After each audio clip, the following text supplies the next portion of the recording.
Hello everyone. Welcome to ND nursing coaching. आप सभी का एनडी नर्सिंग कोचिंग में हार्दिक स्वागत है।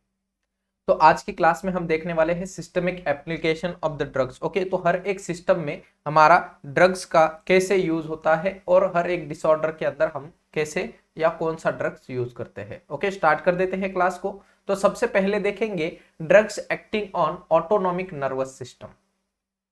ये ऑटोनॉमिक नर्वस सिस्टम हमारी सेंट्रल नर्वस सिस्टम का एक पार्ट है। Okay, central nervous system is divided central and peripheral nervous system. Okay, जो नर्वस सिस्टम है वो दो भागों में डिवाइड होती है। One is your central nervous system. Central nervous system consist of two parts, that is your brain and spinal cord. Various peripheral, peripheral बोलते हैं। ओके, सो पेरीफेरी मतलब दूर की। ओके, तो ये ब्रेन और स्पाइनल कॉर्ड छोड़कर जो पेरीफेरी में हमारी ब्लड नर्व्स प्रेजेंट है, that is called as a peripheral nervous system. Okay, now again this central nervous system is classified into two parts. Okay, that is one is your somatic nervous system.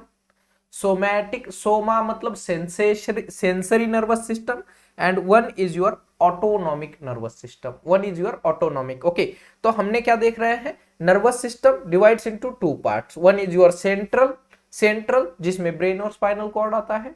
Another one is your peripheral nervous system, जिसमें हमारी पेरिफेरे की nerves आती है। Okay, again अगर हमने उसका functional classification देखा तो फंक्शनल क्लासिफिकेशन में आता है, इसको हम फंक्शनल क्लासिफिकेशन भी कह सकते हैं ना। Okay, based on their function of the nervous system it is classified into somatic and another one is an autonomic nervous system. Somatic and autonomic. Somatic something related to the sensation, autonomic मतलब जो हमारी body की automatic function है। Automatic कौन सी automatic function है, जैसे हमारा heart rate automatic है, we can not control our heart rate. Okay, हमारा ब्रीदिंग ऑटोमेटिक है, हम सबकॉन्शियसली ब्रीदिंग ब्रीदिंग करते रहते हैं। ओके, जैसे हमारा पेरिस्टालसिस भी ऑटोमेटिक है, हमारी बॉडी की सिक्रीशंस भी ऑटोमेटिक है। जैसे हमें फूड का, अगर कोई अच्छे फूड का स्मेल आ जाए तो ऑटोमेटिकली हमारा सलाइवेशन और गैस्ट्रिक सिक्रीशन बढ़ जाता है, which is an automatic. Okay, which comes under autonomic nervous system. Clear, सबको क्लियर है? Okay, now we will start with this. So autonomic nervous system is divided into two parts, that is a sympathetic division, and one is a parasympathetic division. Okay, so पहले हम देखेंगे parasympathetic division. Okay, जिसमें आपके सारे cholinergic, okay, सारे cholinergic receptor आएंगे, that is acetylcholine is a main receptor, receptor और a we can say main receptor organ और a neurotransmitter in the case of parasympathetic nervous system. Okay, acetylcholine okay कहां पे act करेगा, कहां पे act करेगा, ganglion के ऊपर। ओके, गैंग्लियन के ऊपर एक्ट करेगा। ओके, और नर्व इंपल्सेस ट्रांसमिशन में हेल्प करेगा। Okay, so autonomic nervous system consist of a neurotransmitter called as an acetylcholine. Okay, receptors कौन से है, कौन से रिसेप्टर्स है, कोलिनर्जिक रिसेप्टर। ओके, हमेशा चीज याद रख लेना, बहुत बहुत इंपॉर्टेंट है, आगे की क्लास समझ में आ जाएगी इससे। ओके, कि जब भी पैरासिम्पैथेटिक नर्वस सिस्टम का नाम आता है, जब भी पैरासिम्पैथेटिक नर्वस सिस्टम का नाम आता है, याद रख लेना एसिटाइल कोलिन एक न्यूरोट्रांसमीटर इसमें अवेलेबल है, और जिसमें रिसेप्टर्स कौन से है, cholinergic receptor. Acetyl choline neurotransmitter, receptor cholinergic receptor. Okay, अगर सिंपैथेटिक नर्वस सिस्टम की बात की जाए, अगर सिंपैथेटिक नर्वस सिस्टम की बात की जाए तो सिंपैथेटिक नर्वस सिस्टम में आपके एड्रीनर्जिक रिसेप्टर आते हैं। एड्रीनर्जिक रिसेप्टर, और एड्रीनर्जिक में भी दो टाइप वाले आते हैं, alpha adrenergic and beta adrenergic. Okay, clear है सबको? ओके, क्लियर है? ओके, तो ये चीज अगर आप एक बार रिमाइंड कर लो तो यहां से जो बनने वाले क्वेश्चंस है इसके बारे में आपको बहुत इजी से याद रह जाएगा। Okay, so now action of the parasympathetic nervous system. ये पैरासिम्पैथेटिक नर्वस सिस्टम की कैसे एक्शन होती है? So it firstly dilate the blood vessel. Okay, अब इसको याद कैसे रखे सर, इसको याद कैसे रखे? तो यूजुअली समझ लेना, parasympathetic nervous system actively participate करती है। Okay, it dilate the blood vessel, it constrict the pupils, that is called as miosis, that is called as miosis. Okay, अगर डायलेट करती है then we will called it as a mydriasis. अगर pupil dilate होगा then the condition is called as mydriasis. दोनों terminology exam के लिए important है। Okay, now next is heart के ऊपर क्या होगा, ब्रेडिकार्डिया होगा, हार्ट के अंदर ब्रेडिकार्डिया होगा, ग्लैंड्स का सिक्रीशन बढ़ जाएगा, ग्लैंड्स का सिक्रीशन बढ़ जाएगा, सारी ग्लैंड्स का secretion, okay, including your sweat and saliva. Smooth muscle का कॉन्ट्रैक्शन होगा, जो कि हमारी इंटरनल ऑर्गन की मसल्स है उनका कॉन्ट्रैक्शन होगा, दैट इज ब्रोंको कंस्ट्रिक्शन भी होगा। यूरिनरी ब्लैडर के अंदर यूरिन का जो फॉर्मेशन है वो इंक्रीज हो जाएगा। जीआईटी में पेरिस्टाल्सिस इंक्रीज हो जाएगा, स्केलेटल मसल का कॉन्ट्रैक्शन बढ़ जाएगा, because parasympathetic nervous system actively, excitatory nervous system हम इसको कह सकते हैं, जो कि एक्साइटमेंट वाला काम करती है। ओके, बट एक और इंपॉर्टेंट पॉइंट जो कि मैंने यहाँ पे रेड इंक से लिखा है कि ये जो पैरासिम्पैथेटिक नर्वस सिस्टम है ये कभी भी सीएनएस के ऊपर कोई भी एक्शन नहीं करती है। अब इसका मतलब क्या, इसका डायरेक्ट एक्शन सीएनएस पर नहीं होता है। तो सीएनएस में यहाँ पे जो हमने बोला है कि आपका हार्ट रेट, ओके, तो हार्ट रेट डायरेक्टली कंट्रोल नहीं होता है पैरासिम्पैथेटिक नर्वस सिस्टम से। ओके, सो ये इनडायरेक्ट एक्शन है इसकी। ओके, क्लियर है सबको? सो सीएनएस पर पैरासिम्पैथेटिक नर्वस सिस्टम का कोई भी इफेक्ट नहीं होता है। Now next is A sympathetic nervous system, okay, जिसमें एड्रेनर्जिक रिसेप्टर न्यूरोट्रांसमीटर है। ओके, एड्रेनर्जिक रिसेप्टर्स है। ओके, न्यूरोट्रांसमीटर आपके एड्रेनालिन और नॉरएड्रेनालिन है। ओके, क्लियर है? तो दोनों चीजें लिख लेना, न्यूरोट्रांसमीटर आपके एड्रेनालिन एंड नॉरएड्रेनालिन है, रिसेप्टर्स है alpha and beta receptor, alpha and beta receptor. Okay, इसका मैं थोड़ा सा आपको क्लासिफाइड करके देता हूं। देखिए, sympathetic nervous system classified into two part. One is your alpha receptors and second one is your beta receptor. Okay, alpha receptors and beta receptor. Okay, now again this beta receptor is classified into two parts, beta 1 and beta 2 receptor, beta 1 and beta 2 receptor. Okay, this beta 1 receptor is responsible for the maintenance of the heart function, whereas beta 2 receptor is responsible for your bronchi. Okay, इतना easily याद रखना है। Okay, बहुत easily याद रखना है, क्योंकि मैं भी ये कह नहीं सकता कि एग्जाम में क्वेश्चन कौन सा आएगा, बट अगर हम थोड़ा सा समझ लेंगे चीजों को तो क्वेश्चन कहीं से भी आने दो, डरने की बात नहीं है, हम एग्जाम फाइट कर लेंगे। ओके, सो बी स्ट्रॉन्ग, आप कर सकते हो। ओके, कर सकते हो, अगर आप में नॉलेज है तो कोई भी एग्जाम आपको नहीं रोक सकती एक गवर्नमेंट जॉब अचीव करने के लिए। ओके, नाउ नेक्स्ट हम समझते हैं ये जो एक्शन क्या है। तो एक्शन भी बहुत इंपॉर्टेंट है। Alpha is having an excitatory effect. Okay, alpha का एक्साइटेटरी इफेक्ट है, अल्फा का एक्साइटेटरी इफेक्ट है, वेरियस इस बीटा का, ओके, बीटा रिसेप्टर का इनहिबिटरी रिसेप्टर है, इफेक्ट है, इनहिबिटरी इफेक्ट है। ओके, अब इसको समझना बहुत जरूरी है, मतलब कि जो भी अल्फा रिसेप्टर है वो हमारे सारे बॉडी का फंक्शन जो है वो एक्साइटमेंट करेगा। ओके, मान लेते हैं हार्ट रेट क्या कर देंगे, बढ़ा देंगे, मसल कॉन्ट्रैक्शन बढ़ा देंगे, बॉडी सिक्रीशन बढ़ा देंगे, टेम्परेचर बढ़ा देंगे। ओके, सो ऑल दिस हमारा excitatory effect is because of alpha receptor. Okay, except, यहां पे एक्सेप्शन बहुत इंपॉर्टेंट है कि alpha receptor is not act on our GIT। Okay, it is not act on our GIT। तो GIT में इसका उल्टा इफेक्ट होगा कि जो GIT का फंक्शन है वो कम हो जाएगा, GIT का फंक्शन मतलब पेरिस्टाल्सिस डिक्रीज हो जाएगा अल्फा रिसेप्टर के द्वारा।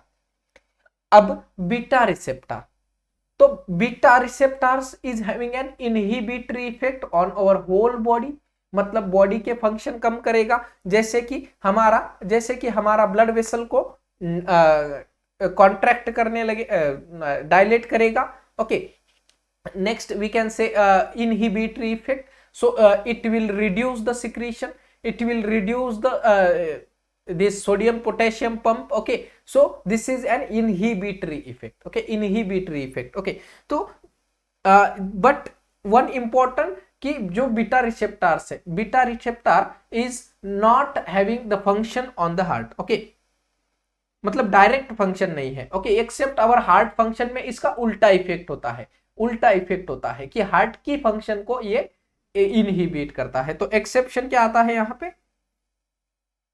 हार्ट. ओके, तो हार्ट को ये एक्साइटमेंट करेगा. ओके, बीटा रिसेप्टर हार्ट को एक्साइट करेंगे, वेरियस अल्फा रिसेप्टर हार्ट को इनहिबिट करेंगे. क्लियर? सबको क्लियर है? तो ये दोनों चीजें बस आपको इतनी चीजें याद रखनी है. Okay, now alpha is having an excitatory effect on our whole body except GIT, जो मैंने बताया है. Beta is having inhibitory effect on our whole body except heart. Okay, clear है? Now, the adrenaline. Okay, so adrenaline increases the heart rate and cardiac output with slightly increases of a mean blood pressure. With slightly increases of mean blood pressure, and it dilates the bronchi. Okay, bronchi को dilate करेगा. कौन? Adrenaline. Okay, adrenaline जो beta adrenergic receptor है.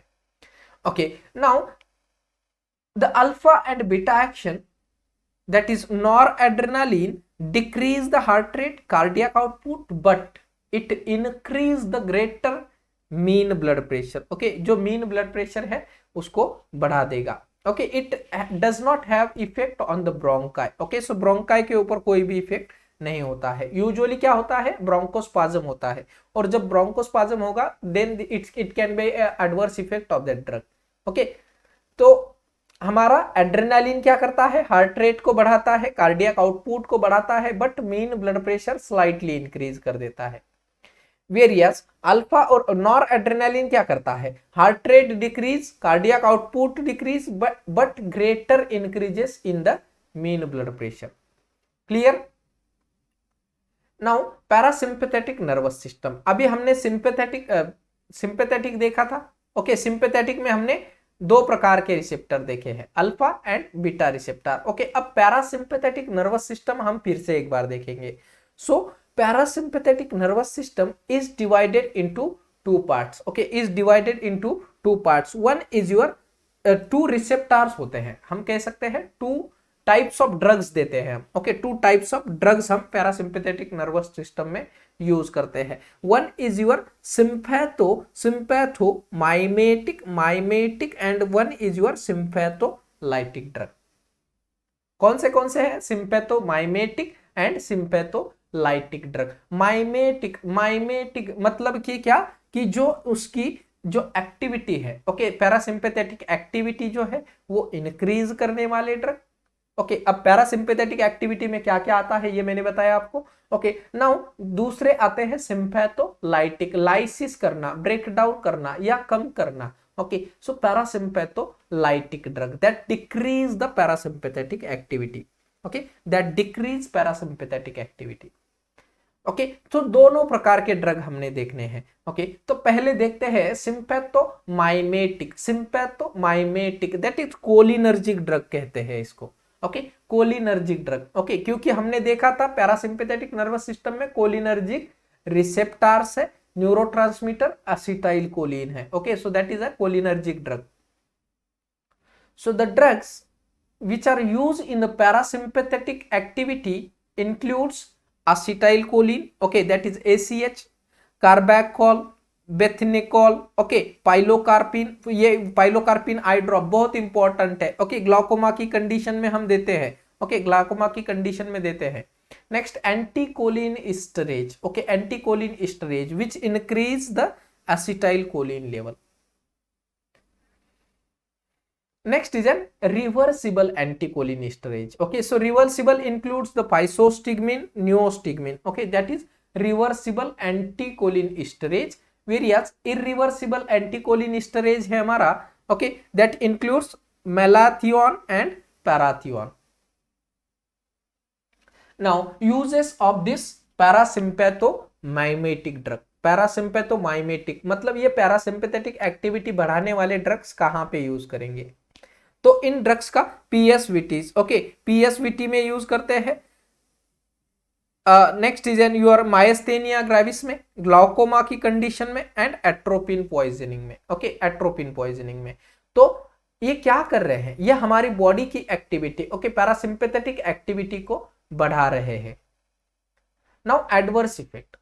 सो adverse effect क्या होगा इनका, तो हमने उसका जो इफेक्ट था, ओके, इफेक्ट के बेसिस पर हम एडवर्स इफेक्ट याद करेंगे। So it increase all the body secretions and can causes the bradycardia. Okay, bradycardia होगा। कॉन्ट्रा इंडिकेटेड कब है, ओके, क्योंकि सर ये बॉडी सिक्रीशंस को बढ़ाता है, तो अस्थमा की पेशेंट में हम नहीं देना है, बिकॉज अस्थमा के पेशेंट का ऑलरेडी ब्रोंकाई नैरो हो चुका है। ओके, अगर बॉडी सिक्रीशंस बढ़ जाए तो ये ब्रोंकाई पूरा ब्लॉक होने का चांसेस है। ओके, सो अस्थमा में नहीं देगा, हाइपरथायरॉयडिज्म में नहीं देंगे एंड पेप्टिक अल्सर डिसीज में नहीं देंगे।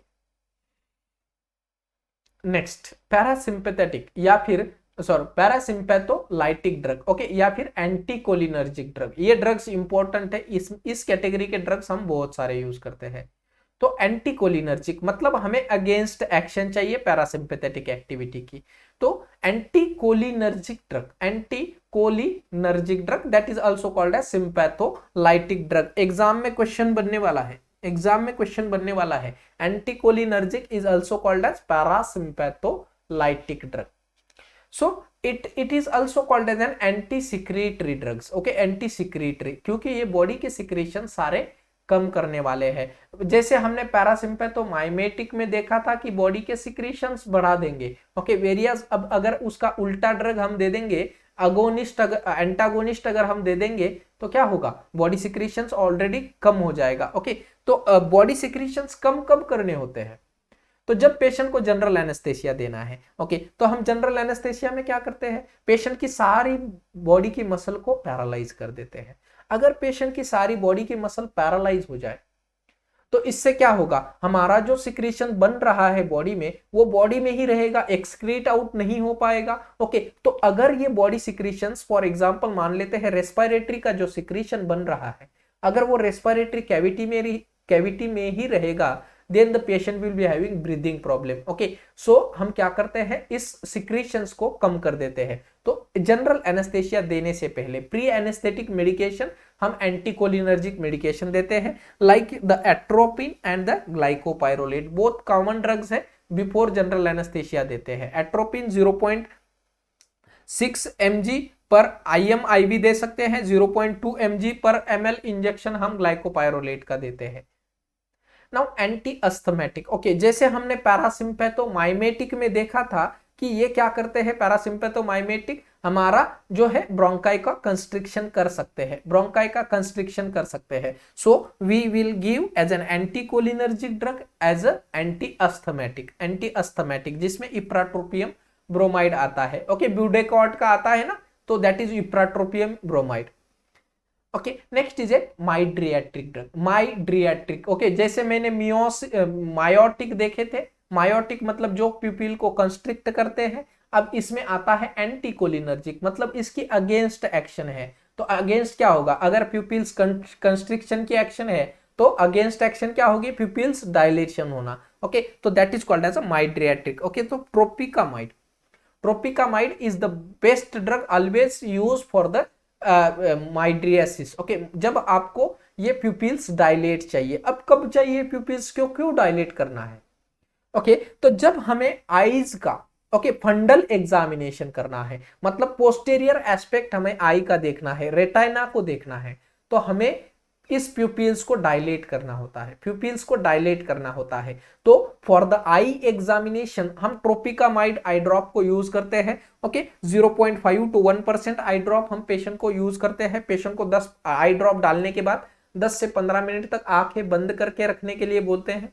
और एक बहुत इंपॉर्टेंट क्वेश्चन यहां से बनता है, जो भी पेशेंट आपका फंडल एग्जामिनेशन के लिए आता है तो उस पेशेंट को कम से कम 1 to 2 आवर्स हॉस्पिटल में बैठने के लिए बोल सकते हैं, या फिर आप कह सकते हैं कि ड्राइव ना करें। ओके, व्हाई, बिकॉज उनकी प्यूपिल्स 1 से 2 घंटे तक डायलेटेड ही रहेगी, 1 से 2 घंटे तक प्यूपिल्स डायलेटेड रहेगी। तो एज अ नर्स हमारी जिम्मेदारी बनती है पेशेंट को बताना है कि ड्राइव नहीं करना है, या कोई भी ऐसा टास्क नहीं करना है जिससे हमारी एक्सीडेंट होने का चांसेस है। ओके, क्लियर है?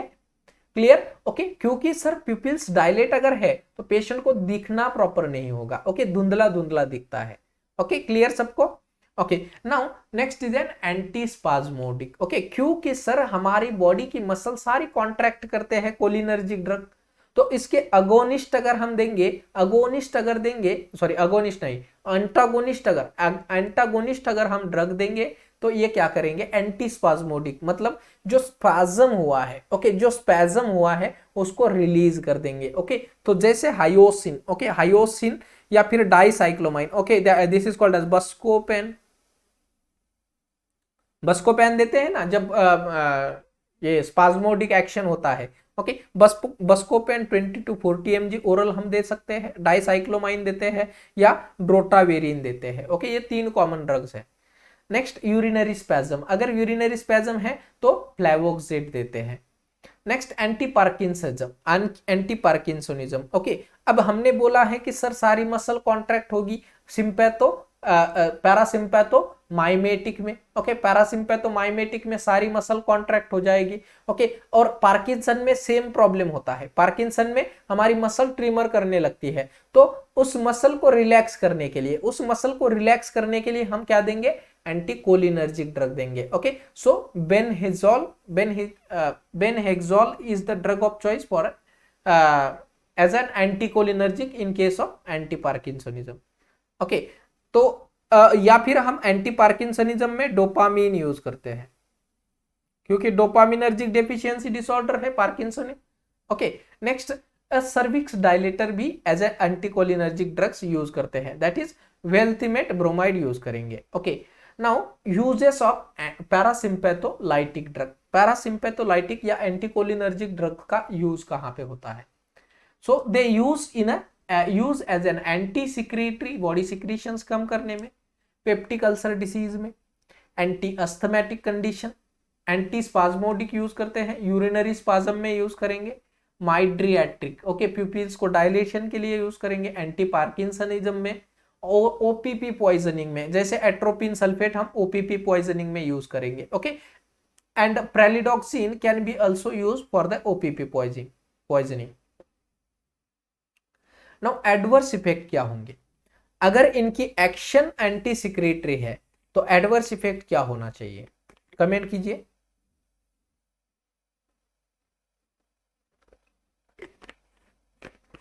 क्या होना चाहिए एडवर्स इफेक्ट? अगर एंटी सिक्रेटरी है, बॉडी के सिक्रीशंस कम हो रहे हैं तो ड्राई माउथ होगा, सर ड्राई माउथ होगा, टैकीकार्डिया हो सकता है और फोटोफोबिया होगा। क्लियर है सभी को? क्लियर है? ओके, फोटोफोबिया क्यों होगा? क्योंकि सर हमने ट्रोपिकामाइड आई ड्रॉप डाला है, प्यूपिल्स डायलेटेड हो चुका है। अगर प्यूपिल्स डायलेटेड है तो सारी जो सामने आपके आंखों के सामने जो रोशनी आ रही है वो डायरेक्टली आपकी पूरी रोशनी रेटाइना के ऊपर रिफ्लेक्ट करेगी और आपको फोटोफोबिया होने का चांसेस है। ओके, मतलब कि बहुत ज्यादा जलन होगी आंखों में। ओके, क्योंकि सारी रोशनी जो है वो आंखों की रेटाइना की फोबिया के पार्ट पर रिफ्लेक्ट होने लगेगी। क्लियर है सबको? Okay, now Contra indication. Okay, तो सर ये बॉडी के सिक्रीशंस कम कर देती है, इसका मतलब ये कि मेडिसिन हम ग्लूकोमा की कंडीशन में नहीं देंगे, क्योंकि सर ग्लूकोमा में ऑलरेडी हमारा सिक्रीशंस जो है वो जो पाथवे है फॉर द लैक्रिमेशन वो ब्लॉक हो चुका है, तो नहीं देंगे। एक्यूट क्लोजर एंगल ग्लूकोमा में कभी भी नहीं देंगे, एंड मायस्थेनिया ग्रेविस के कंडीशन में नहीं देंगे, क्योंकि सर मायस्थेनिया ग्रेविस के अंदर ऑलरेडी एसिटाइल कोलिन जो है वो रिड्यूस होता है, और अगर हम रिड्यूस करेंगे तो पेशेंट के सिम्टम्स सीवियर होंगे। अभी हमने पैरासिम्पैथिक सिस्टम के दोनों प्रकार के ड्रग देख लिए, that is parasympathomimetic, that is cholinergic drug, और anticholinergic drug, that is parasympatholytic. अब हम सिंपैथेटिक नर्वस सिस्टम की 2 कैटेगरी ऑफ ड्रग देखेंगे। वन इज योर सिंपैथोमाइमेटिक, जो सिंपैथिक एक्टिविटी को इंक्रीज करेगा। One is sympatholytic drug that decrease the sympathetic activity. Okay clear. अभी दोनों भी ड्रग देखेंगे। ओके तो पहले देखेंगे sympathomimetic. Okay that is called as an adrenergic drug. Okay adrenergic drug मतलब एड्रेनालिन वाले drug. So drugs that can stimulate the cardiac muscle. Okay that is adrenaline, noradrenaline and dobutamine. Okay doses याद रख लेना। Okay इसके doses बहुत important है। Okay जो कि कार्डियक स्टिमुलेशन में काम आता है। तो एड्रेनालिन का dose 0.2 to 0.5 mg SC subcut या फिर IM आप दे सकते हो। नॉर एड्रेनालिन का डोज है 2 to 4 microgram per minute and dobutamine का भी 2 to 4 microgram per minute. Okay doses बहुत इंपॉर्टेंट है। ओके तो cardiac stimulant as a sympathomimetic drug हम यूज करेंगे, एड्रेनर्जिक ड्रग। ब्रोंको डायलेशन में सिंपैथोमाइमेटिक यूज करेंगे। ब्रोंको डायलेटर में आता है आपका साल्ब्यूटामोल, दैट इज अस्थैलिन का जो आता है आपका रेस्प्यूल, तो अस्थैलिन हम यूज करते हैं। Next Solumedrol, terbutaline, isoprenaline. Okay so these are the bronchodilator. Okay next CNS stimulant. Okay हमारी सेंट्रल नर्वस सिस्टम को स्टिमुलेट करने वाले, तो जिसमें amphetamine is a drug. Next vasoconstrictor. Okay vasoconstrictor that is phenylephrine, ephedrine and dopamine as a vasoconstrictor that is adrenergic drug. Okay तो हमारी vessel constrict करेंगी। Okay in case of hypovolaemic shock हम कौन से देंगे, फिर एड्रेनर्जिक ड्रग देंगे sir, sympathomimetic drug देंगे। Next is an anorectic that is fenfluramine और we can say sibutramine. Uterine relaxant, uterine muscle को रिलैक्स करने के लिए सो आइसोसुप्रीन हम या फिर रिटोड्रिन हम देते हैं। नेजल डीकंजेस्टेंट एक नेजल स्प्रे आता है। ओके तो दैट इंक्लूड्स अ जाइलोमिथाटोलिन। ओके जाइलोमिथाजोलिन एक नेजल के लिए स्प्रे आता है, उसका नाम मुझे अभी याद नहीं आ रहा है। वो स्प्रे हम उस स्प्रे में ये जाइलोमिथाजोलिन होता है। ओके क्लियर है। So sympathomimetic drug. Okay sympathomimetic drugs हमारे सारे कार्डियक स्टिमुलेंट है, ब्रोंकोडायलेटर है, वेजोकंस्ट्रिक्टर है। Okay we can use it, we can also use in a case of this nasal decongestion. Okay now adverse effect of this drug। तो adverse effect क्या होंगे, restlessness होगा patient में, trimmer आएंगे, anxiety होगी, palpitation होगा, ventricular tachycardia होगा, angina, myocardial infarction, very important case. Okay very important, myocardial infarction होगा in case of large dose of sympathomimetic drug. क्योंकि सर क्यों यहां पर मायोकार्डियल इंफ्रैक्शन क्यों बता रहे हैं, बिकॉज हमने देखा है कि ये वेजोकंस्ट्रिक्टर का काम करते हैं। अगर वेजोकंस्ट्रिक्शन हो जाएगा तो कोरोनरी आर्टरी भी तो कंस्ट्रिक्ट होने वाली है। अगर कोरोनरी आर्टरी कंस्ट्रिक्ट हो जाएगी तो हमारे हार्ट में जो ब्लड सप्लाई है, प्रॉपर जो मायोकार्डियम को ब्लड सप्लाई है वो कम हो जाएगा। Clear. Next is sympatholytic drug. Sympatholytic drug, sympatholytic मतलब सिंपैथेटिक एक्टिविटी को कम करने वाले ड्रग। ओके तो सिंपैथोलाइटिक में आपके दोनों प्रकार के ड्रग आते हैं, that is alpha and beta blocker. Alpha and beta blocker. Okay so drugs include alpha blocker कौन से हैं, दैट इंक्लूड्स अ सिन वाले। ओके सारे सिन वाले अल्फा ब्लॉकर है। ओके जो कि वेजो डायलेशन का काम करेंगे। ओके तो prazosin, terazosin, ergotamine and phentolamine ये आपके अल्फा ब्लॉकर है। Okay next yohimbine is also but it is not used as a alpha blocker। tamsulosin, okay tamsulosin important question benign prostatic hypertrophy में, that is BPH की condition में drug of choice पूछा जाएगा, जरूर पूछा जाएगा, बहुत बार रिपीटेड क्वेश्चन है। tamsulosin is a drug of choice in case of BPH। Next beta blocker. Okay तो बीटा ब्लॉकर सारे ओलॉल वाले ड्रग। ओके ओलॉल वाले ड्रग दैट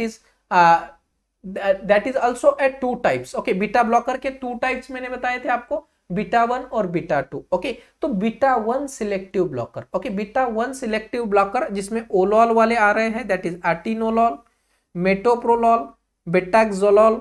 ओके अब ये कौन सी कंडीशन में यूज करते हैं? तो as a anti hypertensive, congestive heart failure की कंडीशन में, मायोकार्डियल इंफ्रैक्शन में और अरिथमिया की कंडीशन में।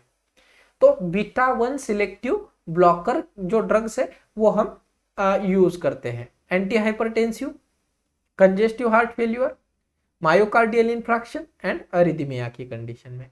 ओके, नेक्स्ट दोनों ब्लॉकर, ओके, जो बीटा 1 और beta 2 receptor blocker drugs, okay, that is non selective. Okay, तो ओलॉल इसमें भी आता है, propranolol, sotalol, okay, as an anti hypertensive, timolol. Okay, तो these are beta 1 and beta 2 receptor blocker. अब अल्फा और बीटा दोनों रिसेप्टर ब्लॉकर कौन से हैं? ओके, तो लाबिटालोल, ओके, ये ड्रग बहुत कॉमन है, ओके, बहुत कॉमन है, इंपॉर्टेंट है as an anti hypertensive.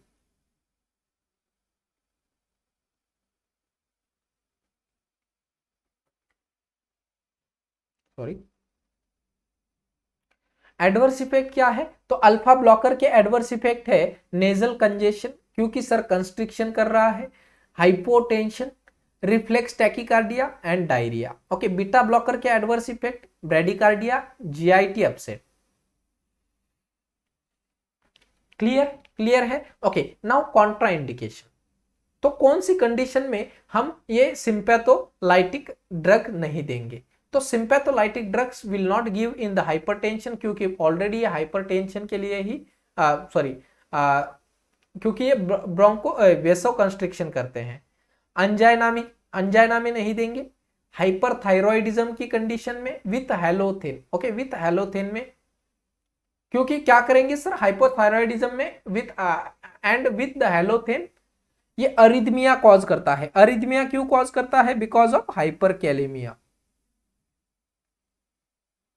Okay, जब हेलोथेन आप जनरल एनेस्थेसिया में हेलोथेन जब दे रहे हो तो आपको अल्फा या बीटा ब्लॉकर नहीं देने हैं, because it can cause an arrhythmia और a hyperkalaemia.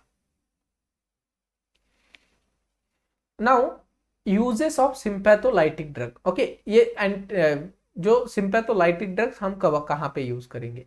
So as a cardiac stimulant, okay, for the resuscitation of the failing heart and cardiac arrest, vasopressor in case of hypotensive shock, anti asthmatic use करेंगे obesity की condition में, nasal decongestant के लिए use करेंगे, narcolepsy में, uterine relaxant में use करेंगे, stroke की कंडीशन में, माइड्रिएट्रिक, insulin hypoglycemia. Okay, so all this condition we will use as a sympatholytic drug. Okay, sympatholytic drug जो कि sympathetic activity को कम करने वाले हैं।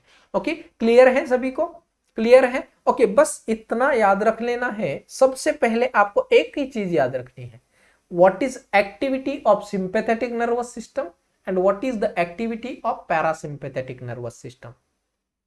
ओके, क्लियर है सभी को? सबको क्लियर है? एक इंपॉर्टेंट पीडीएफ मेरे पास है जिसमें आपको सिस्टमैटिक ड्रग ऑफ चॉइस बताया गया है। ओके, हर एक सिस्टम में जो ड्रग ऑफ चॉइस है वो कौन से है, वो फाइल में आपको पीडीएफ फाइल भेज दूंगा। ओके, क्लास खत्म होने के बाद वो फाइल को जरूर देख लेना। ओके, और आपकी चाहे तो स्टडी टेबल जहां पे है वहां पे उस फाइल की प्रिंट करके जरूर लगा लेना, क्योंकि बहुत इंपॉर्टेंट है। एक सिस्टम वाइज आपको दिया गया है ड्रग ऑफ चॉइस कौन सी कंडीशन में क्या होता है। Clear? Okay, now next heading लगा लेंगे। अभी हमने ऑटोनॉमिक नर्वस सिस्टम में कौन से ड्रग्स यूज होते हैं वो देख लिया। अभी हम देखेंगे drugs use in A urinary system. Okay, तो यूरिनरी सिस्टम में बेसिकली हमें 5-6 प्रकार के ड्रग्स सीखने होते हैं। One is your diuretic, another one is your antidiuretic. Okay, antidiuretic. Third one is a urinary antiseptic. Fourth one is your cholinergic and anticholinergic, and fifth one is your acidifier and alkalizer drug. Okay, क्योंकि sir हमारी kidney जो है वो metabolic acidosis में बहुत अच्छा या major role provide करती है। क्लियर? ओके, नाउ पहले हम देखेंगे डायूरेटिक्स। ओके, और दूसरे हैं एंटी डायूरेटिक्स। डायूरेटिक्स मतलब any drugs that used to increase the urine formation is called as a diuretic. आपको कौन सा ऐसा डायूरेटिक का एक नाम बताओ जो बहुत कॉमन यूज करते हैं। Yes, very good, Lasix drug. Okay, LASIK drug. Okay, Lasix बहुत कॉमन ड्रग है, फ्यूरेसेमाइड नाम से आता है। ओके, तो ये एक डायूरेटिक ड्रग है। ओके, यूजेस ऑफ डायूरेटिक, कौन सी कंडीशन में, किस कंडीशन में हमें यूरिन को ज्यादा करना होता है। तो जब पेशेंट में हाइपरटेंशन है, हाइपरटेंशन में क्या हो रहा है, एक्चुअली ब्लड का प्रेशर बढ़ रहा है। क्यों बढ़ रहा है, maybe there is an hypervolemia, hypervolemia. Okay, तो हम एज ए डायूरेटिक अगर देंगे तो ब्लड का वॉल्यूम कम हो जाएगा। तो एंटी हाइपरटेंसिव कंडीशन में, कंजेस्टिव हार्ट फेल्यूर में, कि हार्ट फेल्यूर हो गया है, तो क्यों क्यों फेल्यूर हो गया है, क्योंकि हार्ट पंप नहीं कर पा रहा है। अगर हार्ट पंप नहीं कर पाएगा तो ये पूरी बॉडी में जो हमारा ब्लड है वो कंजेशन हो जाएगा, कंजेशन हो जाएगा, स्टैग्नेशन हो जाएगा ब्लड का। तो इसीलिए हम डायूरेटिक देंगे ताकि बॉडी के अंदर का वाटर रिमूव कर दिया जाए। अंजाइना पेक्टोरिस के कंडीशन में, ओके, क्यों, वाई अंजाइना पेक्टोरिस, क्योंकि जब हमारी बॉडी में वाटर कंजेशन होता है तो हमारी हार्ट में भी कंजेशन होता है, then we have to remove the excessive water from the body. Myocardial infraction की कंडीशन में, अरिदमिया में, माइग्रेन की कंडीशन में, एंजाइटी में, ग्लाकोमा की कंडीशन में, फियोक्रोमोसाइटोमा में। Okay, so these are the uses of diuretic. Clear है। ओके, नाउ एडवर्स इफेक्ट क्या होंगे अगर हम डायूरेटिक्स ज्यादा देंगे तो क्या हो सकता है। सो एडवर्स इफेक्ट, नाइटमेयर्स। अगर हमने मान लो आपको 5 बजे, शाम को 5 बजे आपको लेसिक्स इंजेक्शन दे दिया, रात भर पेशेंट सोएगा ही नहीं। Why, because urine, bar bar urine को जाना पड़ेगा। Okay, so patient will be having nightmares. Postural hypotension होगा, पोस्चुरल हाइपोटेंशन, क्योंकि सर हमने बॉडी के अंदर का जो ब्लड वॉल्यूम है वो कम कर रहे हैं। ओके, ब्लड वॉल्यूम कम कर रहे हैं, कैसे कम कर रहे हैं, यूरिन को ज्यादा फॉर्मेशन हो रहा है। ओके, अब जब ब्लड वॉल्यूम कम हो जाएगा, ओके, और पेशेंट सुपाइन पोजीशन से जब स्टैंडिंग पोजीशन में आ जाएगा तो अचानक से पेशेंट का ब्लड प्रेशर जो है 20 mm ऑफ Hg लेस हो जाएगा, systolic blood pressure 10 mm of Hg diastolic blood pressure कम हो जाएगा। That condition is called as an postural hypotension. Okay, forgetfulness, okay, forgetfulness होगा because of electrolyte imbalance. Okay, electrolyte imbalance की वजह से forgetfulness होगा। क्लियर, क्लियर है सभी को। Okay, so drugs use as an anti diuretics, sorry diuretics. Okay, so diuretics में कौन से ड्रग्स, इसमें 3 कैटेगरी आती है जिसकी हाई एफिकेसी है। ओके, बहुत अच्छा इफेक्ट है, मीडियम एफिकेसी वाले और वीक एफिकेसी वाले। ओके, वीक एफिकेसी मतलब कि सिलेक्टिव हम कह सकते हैं। ओके, कि सिलेक्टिव इलेक्ट्रोलाइट्स को ही एक्सक्रीट कर देंगे, बाकी को रख लेंगे। जैसे स्पाइरोनोलैक्टोन जो है वो पोटेशियम स्पेरिंग है। इंपॉर्टेंट क्वेश्चन, कई सारी एग्जाम में रिपीटेड क्वेश्चन है, पोटेशियम स्पेरिंग डायूरेटिक। ओके, तो हम फ्यूरेसेमाइड, डायूरेटिक का नाम आता है फ्यूरेसेमाइड कर देते हैं, गलत हो जाएगा। Okay, spironolactone, okay, which is a potassium sparing, मतलब कि पोटेशियम को बॉडी से बाहर जाने नहीं देगा। ओके, सो हाई एफिकेसी में हमारा फ्यूरेसेमाइड और टॉर्सेमाइड आता है, मीडियम एफिकेसी में क्लोरथाइजाइड एंड हाइड्रोक्लोरोथाइजाइड आता है, और वीक एफिकेसी में मैनिटॉल जो कि आईसीपी कम करने में यूज करते हैं, that is 10 to 20% solution, spironolactone and acetazolamide. Next is an adverse effect of the diuretics drugs. Okay, so adverse effect include, high और मीडियम एफिकेसी वाले का एडवर्स इफेक्ट होता है हाइपोकैलेमिया, हाइपोकैलेमिया। ओके, इसीलिए वीक एफिकेसी वाले drugs हम use करते हैं इन केस ऑफ हाइपोकैलेमिया, क्योंकि ये और पोटेशियम बॉडी से बाहर नहीं जाने देता है। ओके, एक्यूट सलाइन डिप्लेशन मतलब सोडियम कम हो जाएगा। ओके, दैट इज सोडियम कम हो जाएगा, sodium will be reduce. GIT and CNS disturbance because of electrolyte imbalance, hearing loss हो सकता है। Contraindicated, this diuretics is contraindicated with the digoxin. Why? Because it can cause a severe hypokalemia. Okay, क्योंकि digoxin भी हमारा hypokalemia करता है। Okay, और हम अगर उसके साथ डायूरेटिक्स देंगे तो डायूरेटिक्स के साथ भी हमारा पोटेशियम लॉस होता है बॉडी से, तो सीवियर कैलेमिया होने के चांसेस होते हैं। क्लियर। नाउ हाई एफिकेसी वाला का साइड इफेक्ट क्या है? तो hypocalcaemia. Hypocalcaemia is a side effect of high efficacy anti diuretic. Medium efficacy वाला का hyper kalaemia, calcaemia not kalaemia. Okay. weak efficacy having a drowsiness, confusion, abdominal pain, hirsutism, gynecomastia मतलब increase breast size, increase breast size in the male। okay, next importance हो सकता है and hyperkalemia। okay, hyperkalemia with spironolactone. Okay, important है question बनेगा कि sir एक patient को spironolactone drugs चल रहा है तो एज अ नर्स आपकी क्या रेस्पॉन्सिबिलिटी है? ओके, तो हमारी रेस्पॉन्सिबिलिटी है सर पोटेशियम लेवल चेक करना, क्योंकि पोटेशियम स्पेरिंग है। अगर पोटेशियम बढ़ जाएगा तो क्या होगा सर? क्या होगा? मैंने अभी बताया था, अरिदमिया हो जाएगा, क्योंकि पोटेशियम हमारा रिदम कंट्रोल में भी काम आता है। ओके, तो अरिदमिया होने के चांसेस है। नेक्स्ट कॉन्ट्रा इंडिकेशन, कौन सी कंडीशन में नहीं देने हैं? तो pulmonary oedema and left ventricular failure में हमें नहीं देने हैं। ओके, यूजेस ऑफ डायूरेटिक, तो डायूरेटिक मैंने बताया था आपको हाइपरटेंशन को कम करने के लिए, एडिमा कम करने के लिए और आईसीपी कम करने के लिए हम डायूरेटिक्स देते हैं। ओके, क्लियर है सभी को? क्लियर है? ओके, अब हम देखेंगे anti diuretic drugs. Okay, so anti diuretic next heading लगा लेंगे सब लोग,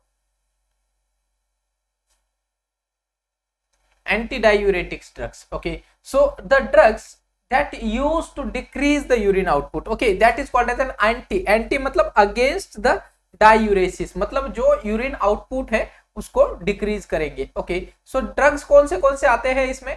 एक आता है आपका एंटी डायूरेटिक हार्मोन, जो कि हमारा नेचुरल एंटी डायूरेटिक प्रोडक्ट है। ओके, जो कि एंटी डायूरेसिस का काम करता है। ओके, जिसमें वेसोप्रेसिन भी आता है। ओके, डेस्मोप्रेसिन और वेसोप्रेसिन हम यूज करते हैं।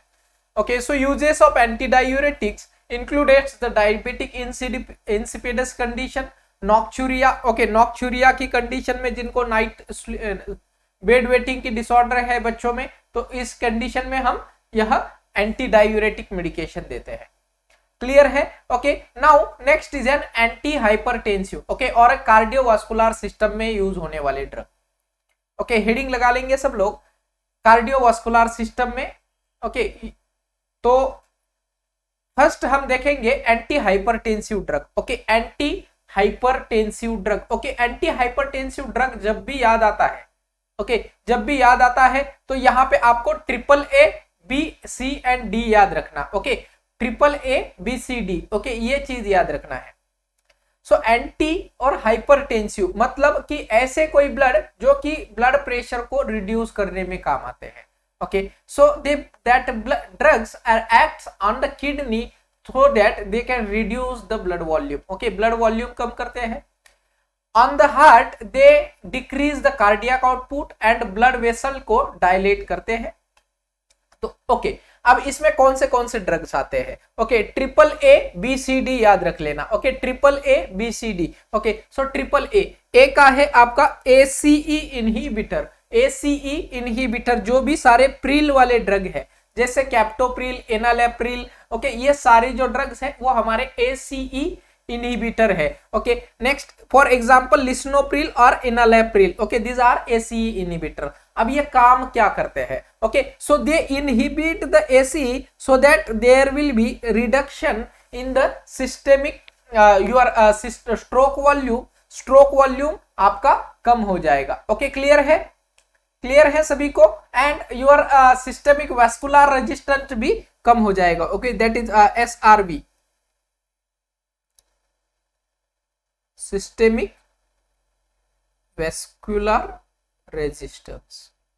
मतलब कि आपकी जो पेरिफेरल में ब्लड वेसल्स है, अगर ये ब्लड वेसल्स नैरो हो गई तो इसके अंदर जो फ्लो होने वाला ब्लड है, फॉर एग्जांपल मान लेते हैं ये आपकी एक ब्लड वेसल है, इसके अंदर एक प्लेग का फॉर्मेशन हो गया या ये ब्लड वेसल थिक हो गई। ओके, तो इससे अंदर में इस ब्लड वेसल के अंदर से जो ब्लड फ्लो होने वाला है, ओके, जो ब्लड फ्लो होने वाला है उसको तो यहाँ पे ऑब्स्ट्रक्शन बनेगा। ओके, थोड़ा सा ऑब्स्ट्रक्शन बनेगा तो क्या होगा, ब्लड के ऊपर प्रेशर आएगा, so that the pressure will be increase inside the blood vessel. Okay, now next हमारा है ARBS। Okay, ARBS that included the sartan. Okay, sartan, सारे सार्टन वाले। ओके, जैसे लो सार्टन और वाल सार्टन। ओके, लो सार्टन और वाल सार्टन, they act as an angiotensin second receptor blocker. Okay, angiotensin receptor blockers. Okay, ARBS, angiotensin receptor blocker.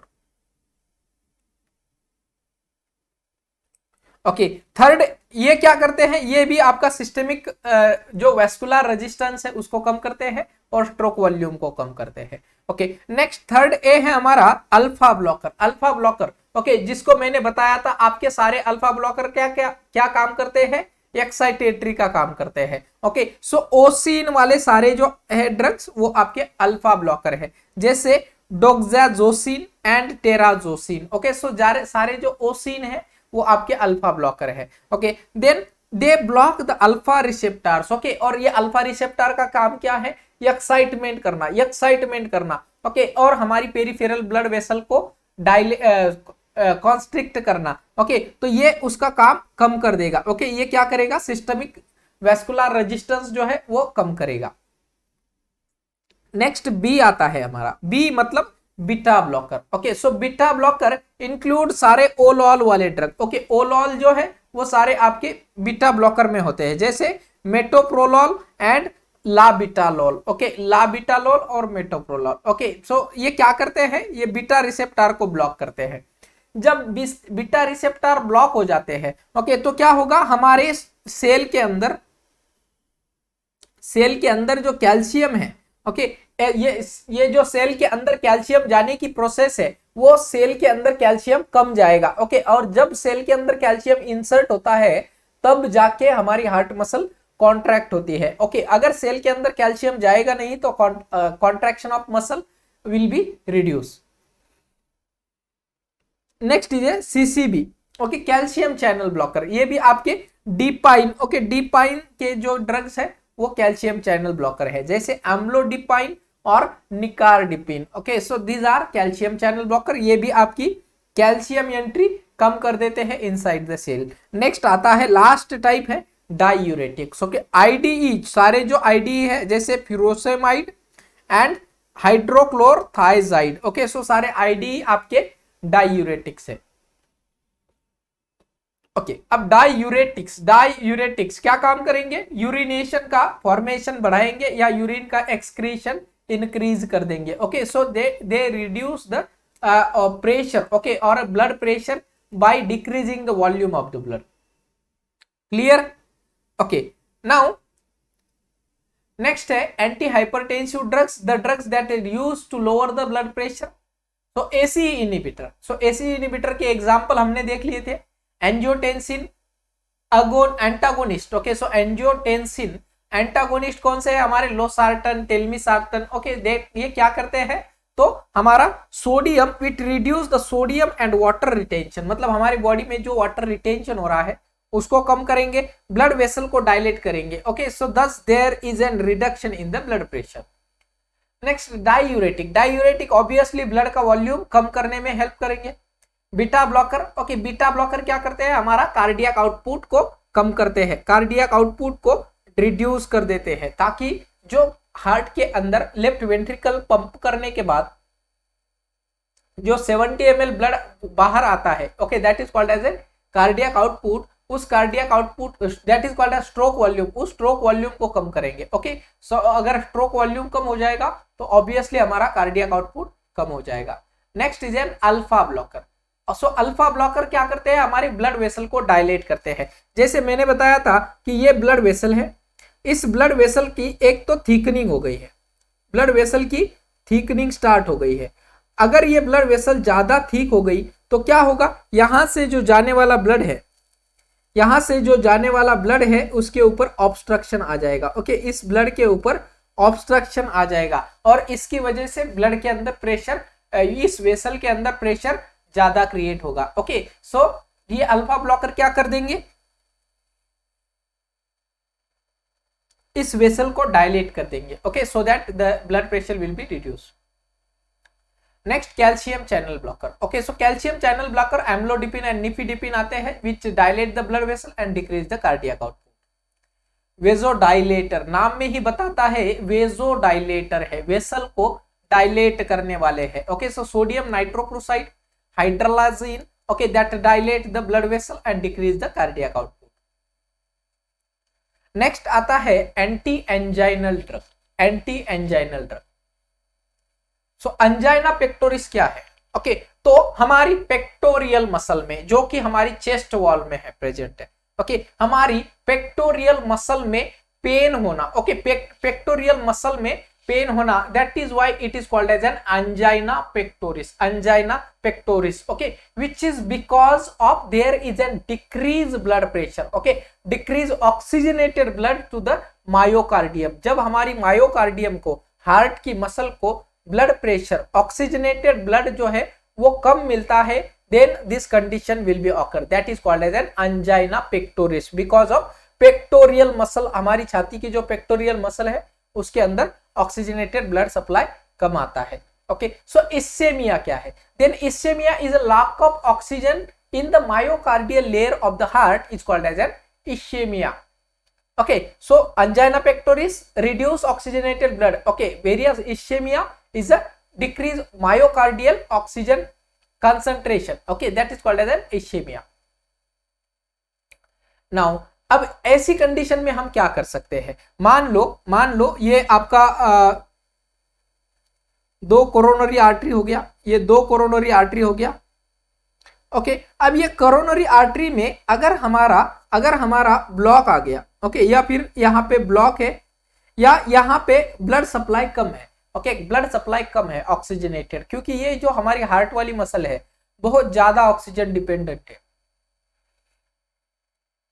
Heart की मसल बहुत ज्यादा ऑक्सीजन डिपेंडेंट है, क्योंकि सर काम भी तो ज्यादा करती है, कंटिन्यूअसली हार्ट बीट करते रहता है। ओके, तो अगर इनको 6 मिनट तक ब्लड सप्लाई नहीं मिलेगा तो यहाँ पे इस्केमिया नेक्रोसिस होने के चांसेस बहुत ज्यादा होते हैं। ओके, तो इसीलिए कहते हैं कि जब भी कोई मायोकार्डियल इंफ्राक्शन का पेशेंट है, विद इन 6 मिनट उसको ट्रीटमेंट मिल जानी चाहिए या एटलीस्ट सीपीआर स्टार्ट हो जाना चाहिए।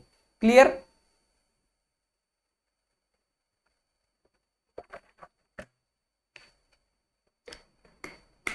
सो पहले प्रकार के ड्रग लेंगे हम अंजाइना पेक्टोरिस के अंदर कोरोनरी डायलेटर। ओके, जो कि हमारी कोरोनरी वेसल को डायलेट कर देंगे। इट इंक्लूड्स द नाइट्रोग्लिसरीन,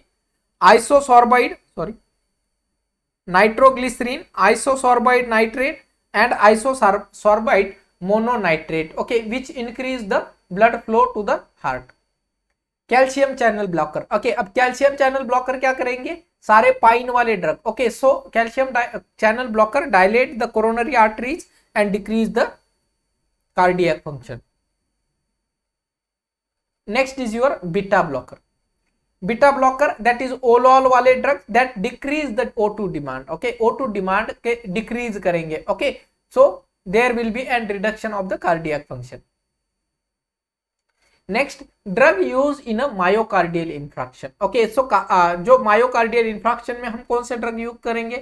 तो myocardial infarction is nothing but a necrosis in the myocardial layer due to ischaemia. Okay, due to prolong ischaemia कहना है, ड्यू टू प्रोलॉन्ग इस्केमिया, मतलब मोर देन 6 मिनट अगर continuous ischaemia हो गया तो myocardial necrosis होने के चांसेस ज्यादा है। Okay, so causes of the myocardial infarction includes the sudden occlusion of the coronary artery or a thrombus formation into the coronary artery. Okay, now we can give a thrombolytic or a fibrinolytic therapy. Thrombolytic or a fibrinolytic therapy. मान लीजिए ये आपकी coronary artery है जिसमें एक plague का formation हुआ था, थ्रोम्बस का फॉर्मेशन हुआ था। अब हम क्या करेंगे? फिब्रिनोलाइटिक या थ्रोम्बोलाइटिक ड्रग देंगे ताकि ये जो थ्रोम्बस है इसको हम प्रॉपरली डिस्ट्रॉय कर सके, इस थ्रोम्बस को हम डिस्ट्रॉय कर सके और यहाँ का जो ब्लड नॉर्मल ब्लड फ्लो है उसको मेंटेन कर सके। ओके, सो इस थ्रोम्बस को हम डिसॉल्व करते हैं या डिस्ट्रॉय करते हैं। तो थ्रोम्बोलाइटिक ड्रग्स में आते हैं आपके streptokinase, urokinase, okay, which is use as a thrombolytic drug. Next use कर सकते हैं एंटी प्लेटलेट ड्रग। ओके, अब ये थ्रोम्बस क्यों फॉर्म हुआ है? क्योंकि यहाँ पे प्लेटलेट का एग्रीगेशन हुआ है। ओके, तो हम एंटी प्लेटलेट ड्रग देंगे तो क्या होगा? ये प्लेटलेट एग्रीगेशन कम हो जाएगा। तो the drug includes in this case this aspirin, sulfipyrazine. Okay, so this used to prevent the formation of thrombus. Okay, next is an anticoagulant. Anticoagulant, okay, जो कि ब्लड का कोएगुलेशन नहीं करने देंगे। ओके, सो एनॉक्सिपेरिन sodium, okay, जो कि क्लेक्सैन नाम से आता है, उसको हम एज अ एंटीकोएगुलेंट देते हैं।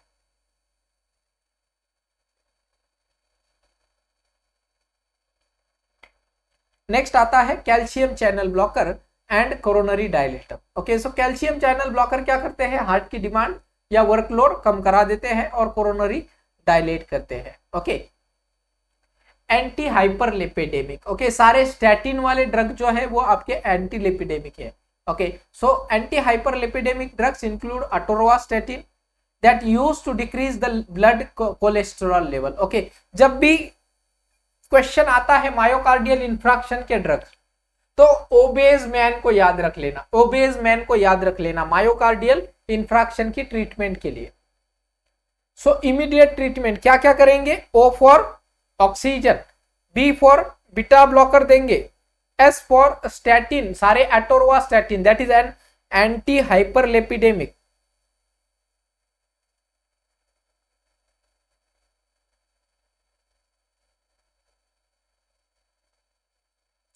Anti-hyperlipidemic. Okay, next is an E for enoxaparin. Okay, M for morphine sulfate for the pain, aspirin as an antiplatelet agent, ACE inhibitor. Okay, and the nitrates to dilate the coronary artery. Okay, so this is a initial or immediate treatment for the myocardial infarction. Obese man याद रखना है। क्या याद रखना है? Obese man.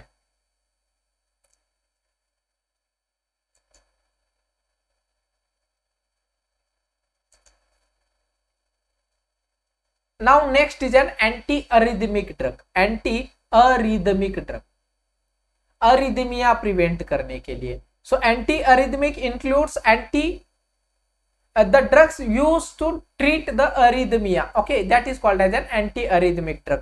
Anti-arrhythmic drug के 4 classification है, 4 classes होती है। Okay, class 1, class 2, class 3 and class 4। Okay, class 1 में आते हैं आपके sodium channel blocker. Okay, sodium channel blocker जो कि सोडियम की एंट्री सेल के अंदर कम कर देंगे। Okay, that act as a moderate anti-arrhythmic. Okay, it include quinidipine, procainamide, okay, lignocaine and phenytoin. Okay, so ये आपके सोडियम चैनल ब्लॉकर आते हैं। क्लास 2 में आते हैं आपके beta blocker. Okay, beta blocker तो ओलॉल वाले, okay, propranolol and metoprolol are includes in the class 2। Class 3 में आते हैं पोटेशियम चैनल ब्लॉकर। क्लास 3 में आते हैं potassium channel blocker, amiodarone and sotalol. Okay, so ये हमारे पोटेशियम चैनल ब्लॉकर है। वेरियस क्लास 4 में आता है calcium channel blocker. Okay, calcium channel जो कैल्शियम की एंट्री सेल में कम कर देगा। Okay, verapamil and diltiazem. Okay, so arrhythmia में हार्ट रेट के ऊपर फर्क नहीं पड़ता है। ओके, हार्ट रेट नॉर्मल है, ओके, या फिर इंक्रीज हो सकता है, बट रिदम इम्प्रॉपर होगा।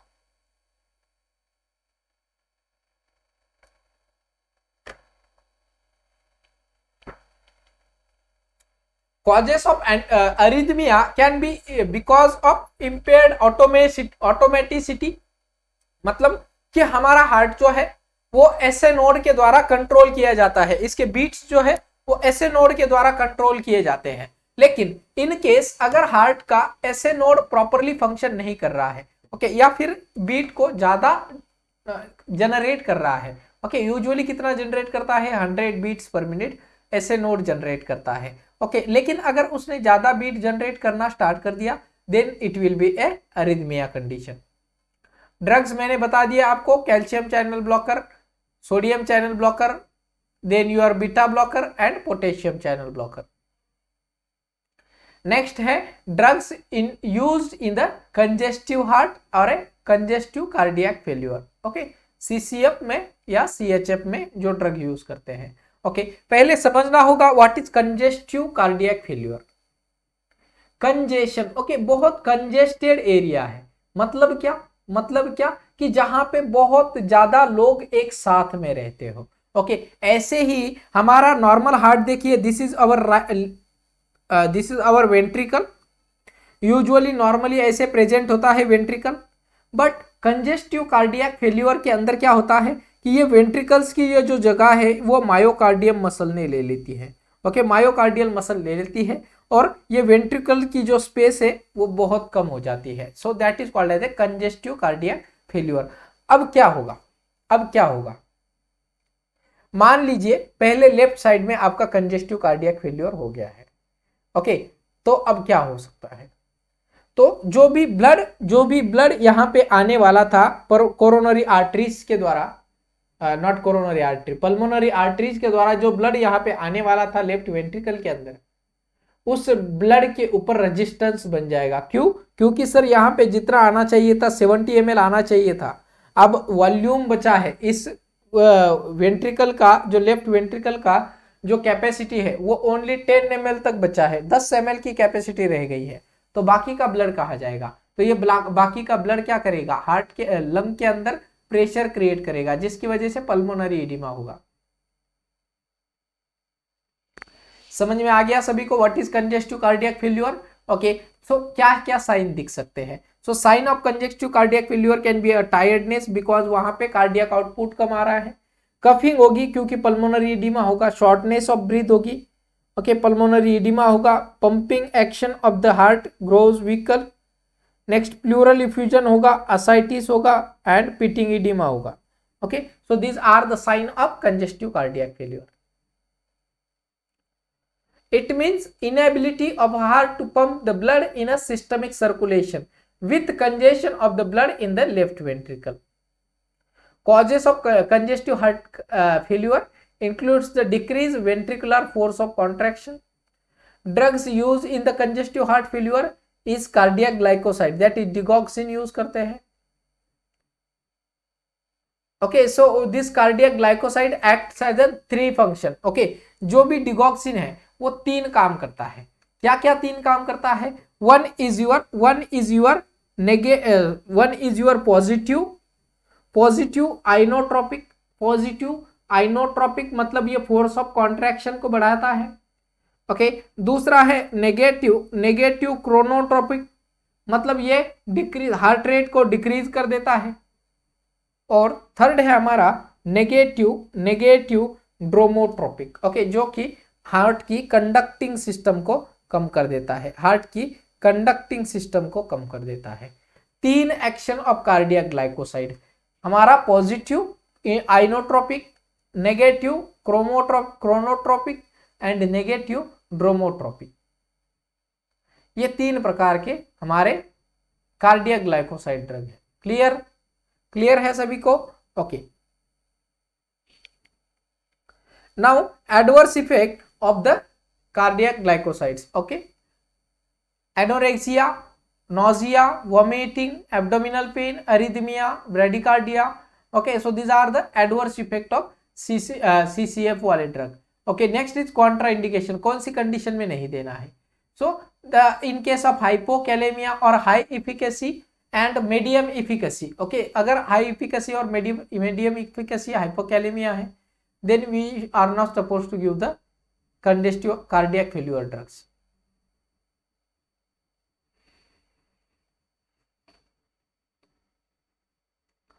पहले हमने कौन सा ड्रग यूज किया, पहले हमने जो ड्रग्स यूज किए थे। ओके, तो उनसे क्या होता था एक बार देख लीजिए। ओके, उनसे क्या होता था कि हमारा जो हार्ट है, ओके, जो हमारा हार्ट है इसके अंदर का सोडियम और potassium, okay, sodium potassium ATPase का जो पंप है वो ब्लॉक कर दिया जाता था। ओके, यहाँ पे जो सोडियम पोटेशियम एटीपीएस का जो पंप है उसको ब्लॉक कर दिया जाता था। ओके, इससे क्या होगा कि हमारा हार्ट का कॉन्ट्रैक्शन कम हो जाएगा और हमारी जो ऑक्सीजन डिमांड है हार्ट की वो कम हो जाएगी। ओके, क्लियर है? क्लियर है सभी को? Next is contraindication for the cardiac glycoside. Okay, so cardiac glycoside is contraindicated in hypokalemia. Okay, next ACE inhibitor. ACE inhibitor include captopril and lisinopril. So ACE inhibitor decrease the preload and afterload of the heart. Next is a beta blocker. Beta blocker prolol wale. Okay, olol wale. So metoprolol, propranolol are improve the cardiac performance. Clear है सभी को? Clear है यहां तक? Okay, तो ये थी हमारी कुछ महत्वपूर्ण क्लास। अगली क्लास में हम और जो सिस्टम के ड्रग्स है उनको सीखेंगे। Okay, thank you.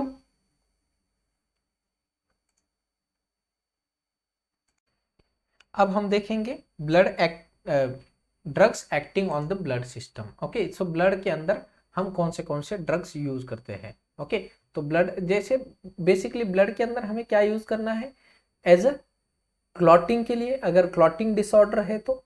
ओके, या फिर अगर क्लॉटिंग ज्यादा हो रही है तो हम उसको क्लॉटिंग को प्रिवेंट करने के लिए, that is called as an anticoagulant. Okay, so coagulant और एंटीकोएगुलेंट इंपॉर्टेंट ड्रग्स है। ओके, सो फर्स्ट हम देखेंगे हेमेटेनिक ड्रग्स। ओके, तो इन केस अगर देयर इज ए डिक्रीज और reduction in the level of haemoglobin, तो we give an haematinic drugs. Okay, haematinic मतलब जो ब्लड का फॉर्मेशन करते हैं। Okay, haematinics is a blood forming drugs.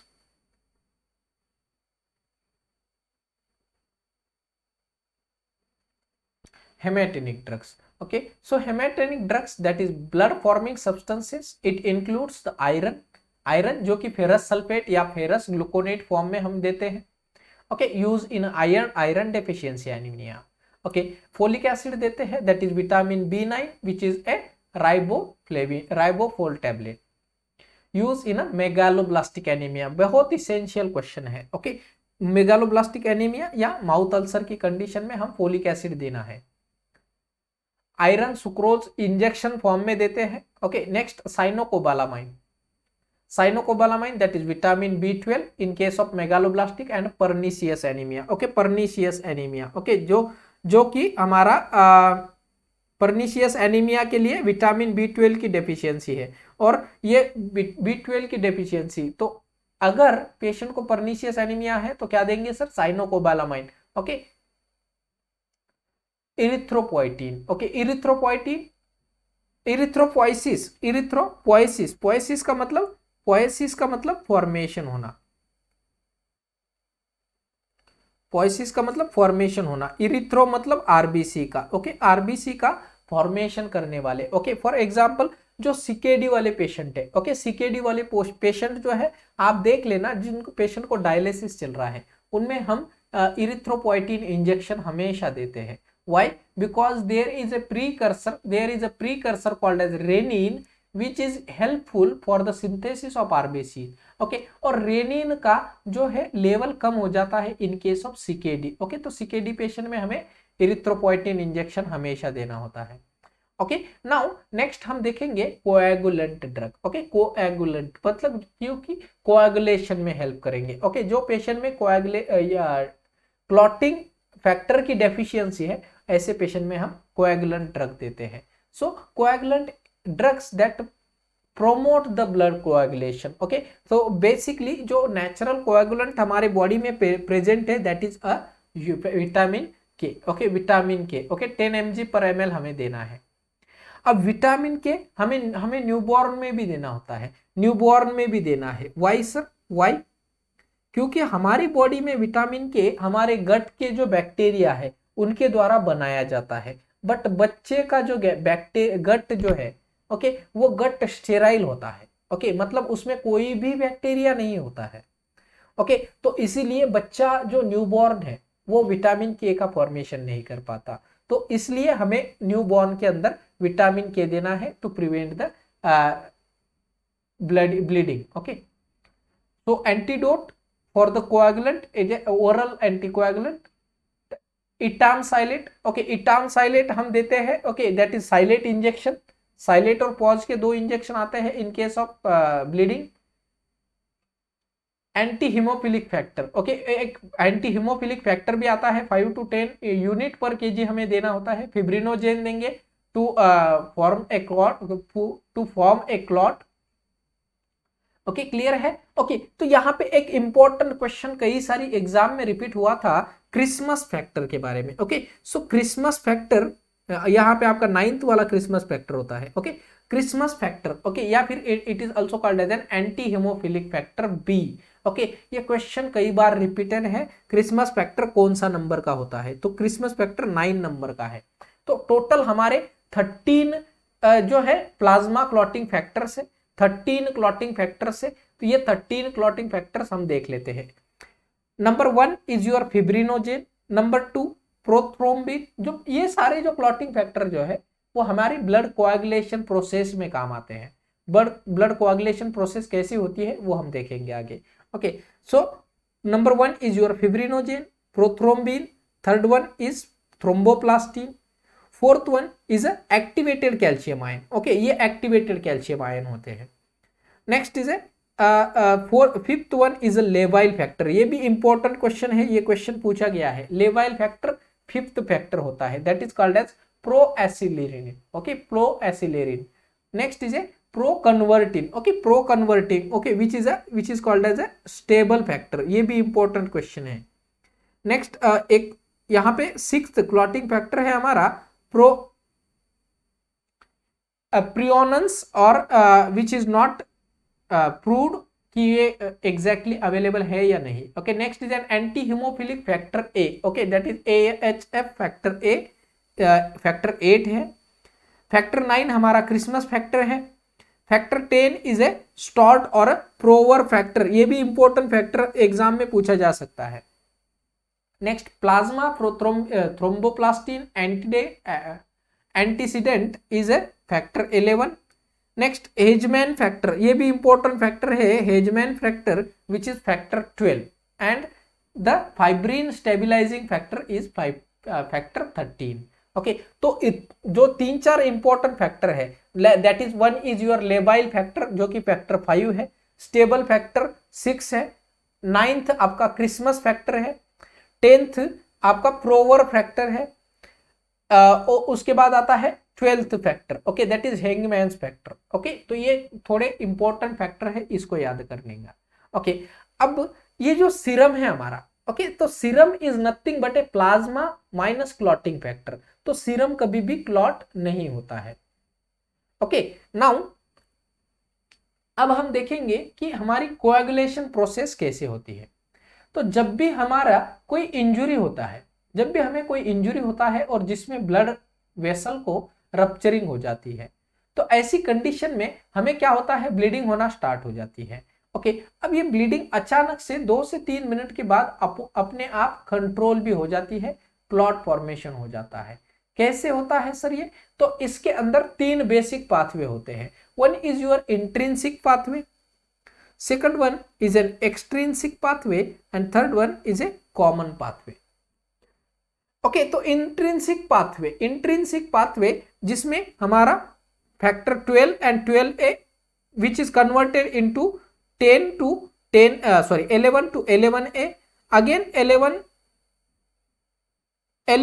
to 11A is converted the 10 to 10A and again this 10 is considered or convert into the factor 5th, okay ये इतना ज्यादा याद रखने की जरूरत नहीं है, सिंपल है कि आपका प्रोथ्रोम्बिन से थ्रोम्बिन कन्वर्ट करने में कौन सा क्लॉटिंग फैक्टर हमारा रिस्पॉन्सिबल है, तो clotting factor 10A is responsible for the conversion of prothrombin into the thrombin, okay and who is responsible for conversion of fibrinogen to a active fibrin, okay to a active fibrin,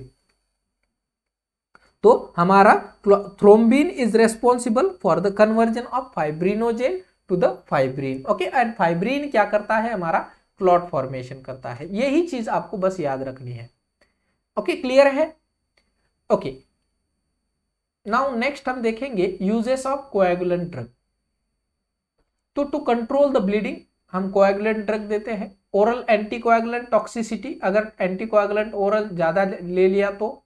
dietary deficiency in case of newborn. Okay, now we will see an anticoagulant. Okay, next heading लगा लेंगे anticoagulant, जो कि blood की clotting को prevent करेंगे। So anticoagulant in the drug used to reduce the coagulability of the drugs. In vitro the sodium citrate, okay, that is EDTA, okay, EDTA blood में EDTA vial में हमारा anticoagulant add कर दिया होता है। Okay, इसीलिए जो EDTA वायल में हम सैंपल लेते हैं वो कभी भी कोएगुलेट नहीं होता है। Both in vitro and Vivo heparin is a natural low molecular weight heparin is a natural anticoagulant. Okay, next is that enoxaparin, which is an injectable form. Adverse effect. So adverse effect of anticoagulant क्या हो सकते हैं? अगर हमने anticoagulant दिया तो bleeding के chances ज्यादा होंगे, थ्रोम्बोसाइटोपेनिया होने के चांसेस ज्यादा है। एंटीडोट क्या है? Protamine sulphate. Very very very important question, कई बार रिपीटेड है। ओके, तो हेपेरिन का antidote protamine sulphate. Okay, heparin क्या है? इंजेक्टेबल है, इंजेक्टेबल एंटीकोएगुलेंट है। इंपॉर्टेंट क्वेश्चन है, बहुत इंपॉर्टेंट है, very important question. Okay, injectable anticoagulant कौन सा है? तो हेपेरिन है। तो ओरल एंटीकोएगुलेंट कौन सा है? ओके, ओरल जो कि हमारा वारफेरिन है। ओके, तो वारफेरिन का एंटीडोट क्या है फिर? तो vitamin K plus fresh blood. Okay, vitamin K plus fresh blood is a antidote. Okay, दोनों चीजें बहुत इंपॉर्टेंट है, कई बार रिपीटेड, स्टेट गवर्नमेंट में तो हमेशा पूछा जाएगा। Contra indication for the anticoagulant, तो ब्लीडिंग डिसऑर्डर अगर है, सीवियर हाइपरटेंशन है, क्रोनिक अल्कोहलिज्म या फिर एस्पिरिन थेरेपी जिस पेशेंट में चल रही है, ऐसे पेशेंट में हम एंटीकोएगुलेंट नहीं देंगे। Okay, in vivo oral anticoagulant warfarin हम देते हैं। Okay, 8 to 12 mg। एंटीडोट है vitamin K plus fresh blood. Uses, okay, uses of anticoagulant कौन सी कंडीशन में यूज करते हैं? तो डीप वेन थ्रोम्बोसिस में, मायोकार्डियल इंफ्राक्शन में, अनस्टेबल अंजाइना में, आर्टीरियल फिब्रिलेशन या सेरेब्रोवास्कुलर डिसीज में। ओके, और भी हम देते हैं जिस पेशेंट का लॉन्ग बोन सर्जरी हुआ है।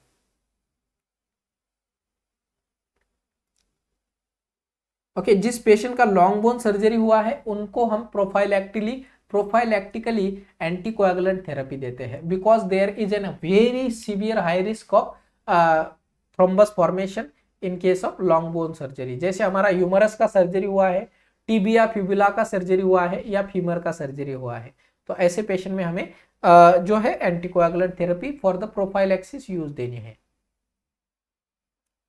Next is N antiplatelet and antithrombotic agent. Okay, antiplatelet and antithrombotic agent मतलब कि प्लेटलेट का जो फंक्शन है, क्या फंक्शन है प्लेटलेट का? प्लेटलेट का फंक्शन क्या है? तो हमारा कोआगुलेशन या क्लॉट फॉर्मेशन करना। ओके, ब्लड क्लॉटिंग का फॉर्मेशन करना, तो उसके अगेंस्ट वाले ड्रग, तो drug that prevent the platelet aggregation is called as an antithrombotic और antiplatelet drug. So drug include aspirin as an antiplatelet, okay, clopidogrel and dipyridamole. Okay, uses of antiplatelet drugs in case of coronary artery disease, angina pectoris, myocardial infarction, cerebrovascular disease, stroke की condition में भी देते हैं, peripheral vascular disease में देते हैं। Next is thrombolytic or fibrinolytic drug or we can say plasminogen activator. Okay, अब हमने ब्लड क्लॉटिंग की प्रोसेस देख ली थी, लेकिन कभी कभी ऐसा होता है कि पेशेंट का ब्लड जो है बहुत ज्यादा क्लॉट हो रहा है। ओके, ज्यादा क्लॉट हो रहा है जिसकी वजह से पेशेंट की ब्लड वेसल ब्लॉक हो रही है। अब ऐसी कंडीशन में हमें थ्रोम्बोलाइटिक थेरेपी या फिब्रिनोलाइटिक थेरेपी देनी है। अब ऐसे प्रकार के ड्रग वेरी सीवियर रिस्क होती है पेशेंट में ब्लीडिंग होने की। Okay, so drug that use to lysis the thrombus, lysis मतलब ब्रेक डाउन करना, ओके, लाइसिस मतलब ब्रेक डाउन करना। तो ऐसे कोई एजेंट जो कि थ्रोम्बस क्या है, what is thrombus and what is embolus, what is difference between two words. Thrombus क्या होता है और एम्बोलस क्या होता है। तो embolus is nothing but a moving part of the thrombus। मतलब कि मूवमेंट, ओके, फॉर एग्जांपल एक एम्बोलस फॉर्म हुआ लॉन्ग बोन के अंदर which is travelled by the blood and comes under the pulmonary artery or coronary artery which is the smallest artery। Okay, तो वहां पे जाके रुक जाएगा। Okay, that then it will be called it as a thrombus formation. Okay, embolus क्या है, travelling वाला, okay, moving part होता है। सो एक्शन ऑफ थ्रोम्बोलाइटिक और fibrinolytic agent, it convert the plasminogen, okay, याद आ रहा है clotting process, plasminogen to plasmin convert करता है। Okay, and that convert the fibrin into the fibrin which is insoluble, okay, or a thrombus to fibrin which is into soluble fibrin। okay, soluble insoluble fibrin to soluble fibrin convert कर देता है। Okay, clear. अब अगर ये soluble fibrin तैयार हो गया which is dissolve the clot, okay, clot को डिसॉल्व कर देता है। So drug use as a thrombolytic drugs that is streptokinase, urokinase and alteplase. Okay, इसका डोज याद रख लेना, इंपॉर्टेंट है। Okay, 7.5 to 15 lakhs per unit, 15 lakh international unit देते हैं। ओके, और नर्सेस रिस्पॉन्सिबिलिटी है to monitor the bleeding, sorry, monitor the bleeding tendency, बहुत इंपॉर्टेंट है। Okay, uses of this anti thrombotic agent, okay, कौन सी कंडीशन में, तो मैंने बताया जब मायोकार्डियल इंफ्रैक्शन है, ओके, या फिर डीप वेन थ्रोम्बोसिस है, पेरिफेरल आर्टेरियल ऑक्लूजन है, स्ट्रोक की कंडीशन में हम एंटी थ्रोम्बोटिक एजेंट यूज करते हैं। Next is hypolipidemic drugs, hypolipidemic जो कि लिपिड को कम करते हैं। ओके, लिपिड को क्यों कम करना है सर, क्योंकि ये लिपिड हमारी ब्लड वेसल में स्टैग्नेट हो जाता है जिसकी वजह से ब्लड का फ्लो कम हो जाएगा। ओके, तो हमें हाइपोलिपिडेमिक एजेंट, कोलेस्ट्रॉल को कम करने वाले। Okay, so the drugs that use to lower down the lipid and lipoprotein in the blood is called as hypolipidemic drugs। so it includes hydroxymethyl glutaril, that is HMG, co-reductase inhibitor, okay, which is an atorvastatin or a simvastatin। Decrease cholesterol synthesis, okay, atorvastatin cholesterol synthesis को decrease कर देता है। Fibric acid derivatives, okay, so fibric acid derivatives includes a fenofibrate which increase the activity of lipoprotein lipase and increase the destruction of very low density lipoprotein। next is resins। so resins, that is cholestyramine, which decrease the cholesterol by decrease the bile acid absorption। okay, अब ये important है। Okay, cholestyramine, okay, कैसे होता है, जैसे कि हमारा bile क्या करता है, इमल्सिफिकेशन करता है। Okay, what is the function of bile, so bile emulsifies the fat, emulsification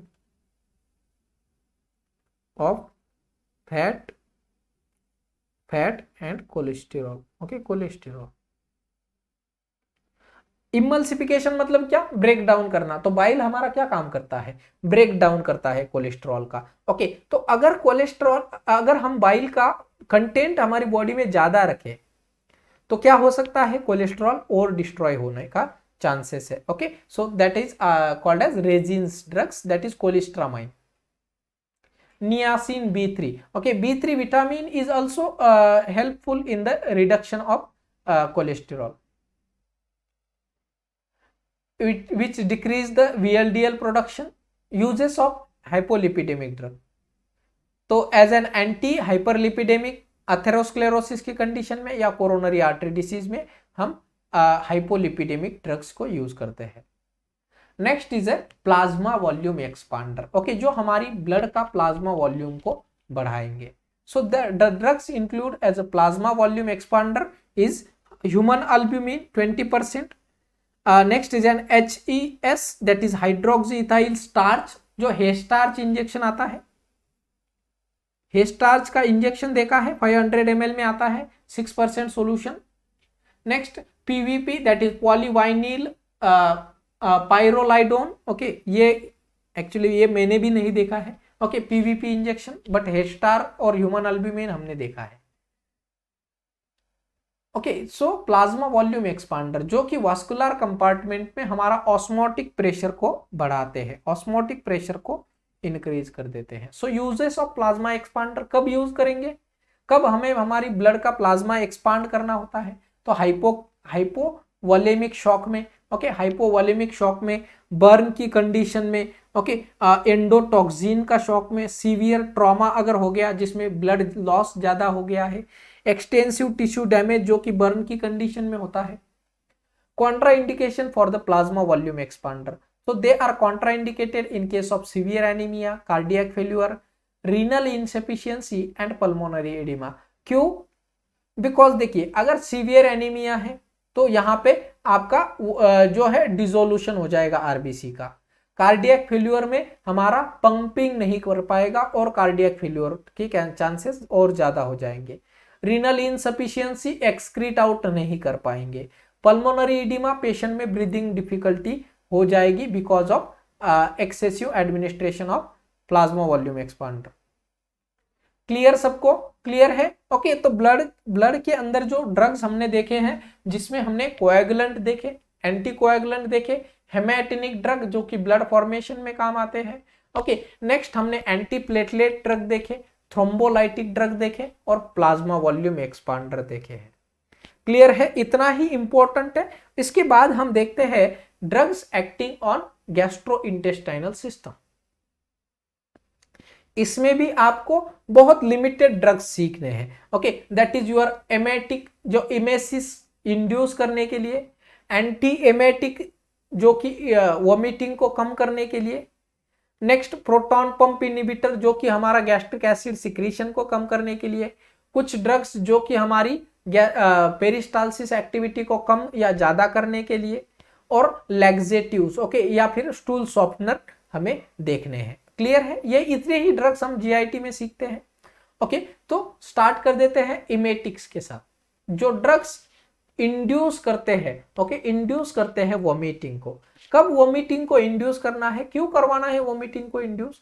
in case अगर कोई पेशेंट ने ओरल पॉइजनिंग ले लिया तो ऐसी पेशेंट में हमें वोमिटिंग को इंड्यूस करवाना होता है ताकि जो गैस्ट्रिक कंटेंट है वो बाहर आ जाए। But it is very essential अगर पेशेंट ने कोई एसिड अगर पी लिया हो, ओके, अगर एसिड पी लिया है तो पेशेंट को कभी भी वोमिटिंग को इंड्यूस मत करवाना, क्योंकि ये एसिड और डिस्ट्रॉय कर सकता है। तो ऐसी कंडीशन में क्या करना है, हमें पेशेंट को एनजी ट्यूब डालकर उस एसिड को सक करना है, ओके, या रिमूव करना है।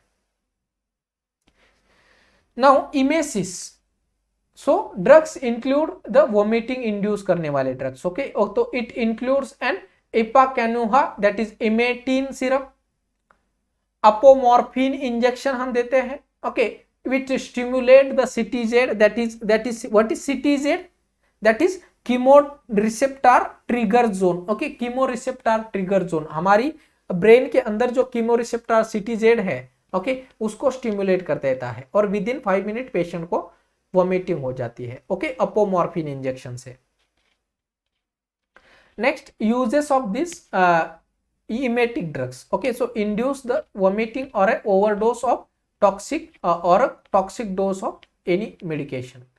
Contraindication of the vomiting, morphine poisoning में corrosive material के अंदर हमने नहीं करना है, CNS stimulant में हमें नहीं करना है, unconscious patient में vomiting induce नहीं करनी है। क्यों sir? Because there is a high risk of aspiration. Okay, aspiration होने के चांसेस ज्यादा है, इसलिए हमें नहीं इंड्यूस करनी है। Next is an anti emetics drugs, anti emetics okay, जो कि वोमिटिंग को प्रिवेंट करने हैं। तो drug that use to prevent the emesis और a vomiting.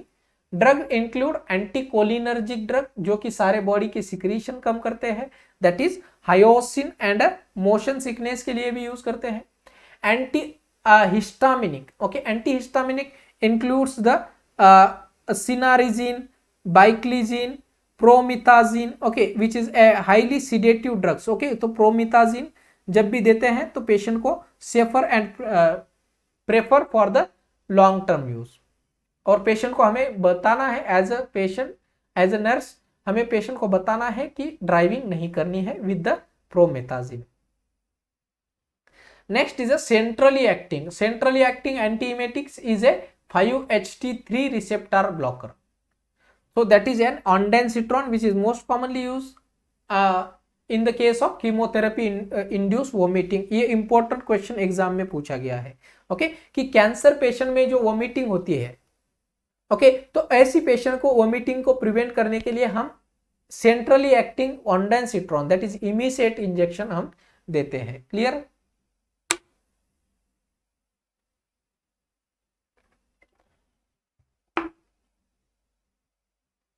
Next is gastrokinetic, which speeding the gastric emptying, मतलब गैस्ट्रिक मतलब स्टमक के अंदर जो कंटेंट है उसको रिमूव कर देते हैं। So it include metoclopramide and domperidone okay, metoclopramide and domperidone, gastrokinetic drugs. Drugs for peptic ulcer, ये इंपॉर्टेंट है। So drugs for peptic ulcer, the drugs which reduce the gastric acid okay. तो इसमें 3 प्रकार के drug हमेशा याद रख लेना ओके। ट्रिपल थेरेपी हम देते हैं पेप्टिक अल्सर में okay. Triple therapy that is, 1 is your H2 blocker, that is ranitidine and famotidine. दूसरा आपका proton pump inhibitor, that is omeprazole, pantoprazole. And third one anticholinergic drug, that is propantheline okay. ये 3 therapy okay, that is called as triple therapy for the peptic ulcer. Anti H pylori drug okay, anti H pylori okay, H pylori का अगर infection है तो amoxicillin, metronidazole, tinidazole and clarithromycin देते हैं okay. H. pylori is a bacteria which produce the gastric ulcer okay. The anti-H. pylori drugs, that is amoxicillin, metronidazole, tinidazole and clarithromycin, which destroy the bacteria. Next आते हैं laxative, purgative और cathartic drugs okay. So laxative मतलब जो bulk formation और stool softener हम use करते हैं in case of constipation. Drugs include bulk laxative okay, that is isabgol बोलते हैं हम okay. So that increase stool water content and bulk formation. Stimulant purgative okay, purgative that is bisacodyl okay, which is irrigate the gastric mucosa and increase the intestinal motility and increase defecation process. Lubricant okay, liquid paraffin हम देते हैं as a lubricant and which can lubricate the GI mucosa and increase stool softener, that is Ducasset okay, Ducasset या Dufelax syrup आता है okay, which emulsify the colonic content. Osmotic purgative okay, purgative lactulose solution okay, which retain the water osmolality okay in intestine and increase the stool water content okay. Osmolality, लिटी का मतलब क्या है? लिटी का मतलब in kg okay. next is drug for diarrhea, so anti diarrheal okay, हम इसको कह सकते हैं anti diarrheal drug, anti-diarrheal drugs. So anti-diarrheal drug, the drugs which passes out of liquid unformed watery stool okay, which increase the frequency is called as a diarrhea okay. तो what is diarrhea? मतलब कि increase frequency okay, जो stool की frequency increase होना और अनफॉर्म watery stool का formation होना, unformed watery stool का फॉर्मेशन होना। So management of diarrhoea, so diarrhea is managed with the two therapy, okay, one is your oral rehydration therapy and intravenous rehydration therapy, okay, plus your systematic or we can say symptomatic management. So in case of diarrhea we gives then anti motility drug जो हमारी peristalsis activity को कम करेगी, तो loperamide, hyoscine and atropine use as a anti-motility drug. Next is antimicrobial, that is ciprofloxacin, ofloxacin, metronidazole, tinidazole, ornidazole, norfloxacin. These are antimicrobial agent. Clear है सभी को? यहां तक सबको क्लियर है? तो आज हमने देखा कि drugs acting on central nervous system, drugs acting on your urinary system, drugs acting on blood and drugs acting in GI system. Okay, तो क्लास बहुत इंपॉर्टेंट है, बस आपको समझ के लेना है, बिकॉज क्वेश्चन बहुत अलग अलग तरीके से फार्मेकोलॉजी से आते हैं। ओके, तो अगर आपको सच में क्लास अच्छा लगा है तो कृपया क्लास को लाइक जरूर करना। Thank you. Thanks for watching. Don't forget to subscribe ND Nursing Coaching.